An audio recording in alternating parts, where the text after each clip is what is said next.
কে ভাই মিষ্টি হলে একটা মানুষ আমরা তিনজন কেমন করে খাবো? এইটা তিন ভাগ কর। এ মিষ্টি ভাঙিস না, আমার কাছে একটা বুদ্ধি আছে। বুদ্ধিটা হইলো আমরা তিনজনে এখন ঘুমাইছে যাব, যে সবচেয়ে বেশি ভয়ঙ্কর স্বপ্ন দেখবি সেই মিষ্টিটা খাবে। আচ্ছা তাহলে ঠিক আছে, আমরা তাহলে ঘুমাই। 5 মিনিট পর। ওরা সবাই ঘুমাসে গেছে, এই সুযোগে মিষ্টিটা খাই।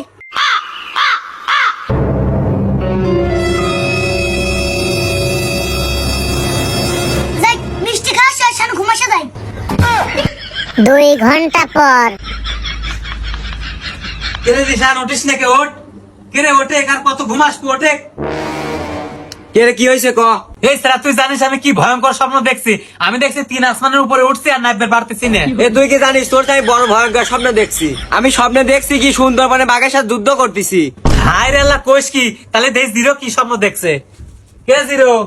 জিরো, এ জিরো, এই স্যার ওঠে। এই যে এত ডাকাডাকি করতেছ না, একটু ঘুমে শুয়ে দে।